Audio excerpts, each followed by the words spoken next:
এইবার কক্সবাজার ট্রিপে আমি এক রাত ছিলাম মারমেড ইকো রিসর্টে and this is my first time staying there. একটা সুন্দর সাজানো গোছানো ছোট্ট ছিমছাম একটা রিসর্ট, আমার তো খুব ভালো লেগেছে থেকে। রিসর্টে ঢুকতেই একদম কেমন যেন খুব শান্তি শান্তি একটা ভাইব দিচ্ছিল।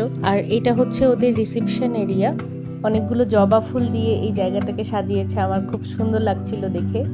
এরপর হচ্ছে চারিদিকটা একটু ভালো করে দেখছিলাম, আর জবা ফুল আর পাতা দিয়ে এরকম একটা মালা পরে আমাদেরকে ওয়েলকাম করেছে। তারপর হচ্ছে গিয়ে ওয়েলকাম ড্রিঙ্ক দিল, খুব রিফ্রেশিং একটা ওয়েলকাম ড্রিঙ্ক ছিল। After completing all the formalities, we went to our villa.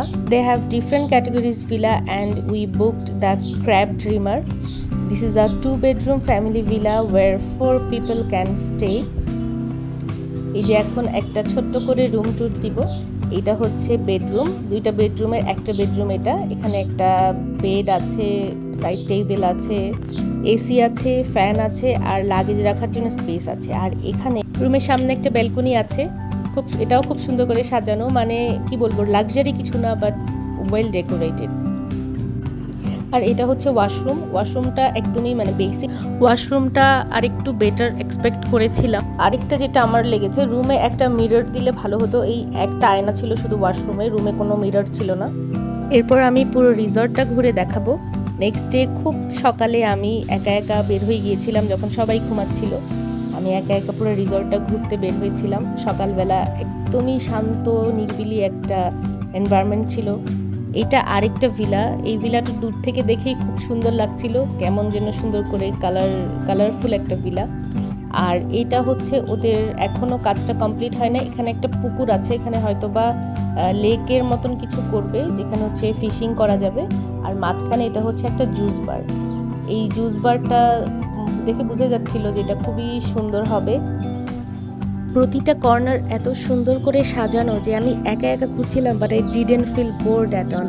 একটা সোলো ট্রিপ দিলে কিন্তু খারাপ হবে না, আমি মনে মনে তাই ভাবছিলাম।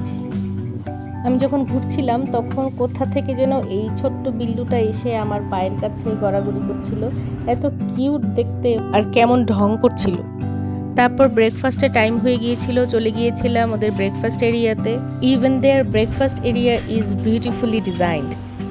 ফুডগুলো অনেক সুন্দর করে সাজানো ছিল, আর এরকম খোলা আকাশের নিচে ব্রেকফাস্ট করতে তো আমার খুব ভালো লেগেছে। আর সব খাবারই মোটামুটি ফ্রেশ ছিল, টেস্টি ছিল। খিচুড়ি, চিকেন, ভেজিটেবল আর সালাদ দিয়ে আমি আমার ব্রেকফাস্টটা শেষ করে নিয়েছিলাম। তারপর বাকি যেই জায়গাগুলো দেখা বাকি ছিল ওইটুকু দেখে আমি রুমে চলে আসি। রুমে এসে এখানে আমাদের রুমের সামনে একটা হ্যামক আছে, হ্যামকে শুয়ে শুয়ে আমি বাইরের নেচারটা দেখছিলাম, বাইরের ভিউটা দেখছিলাম।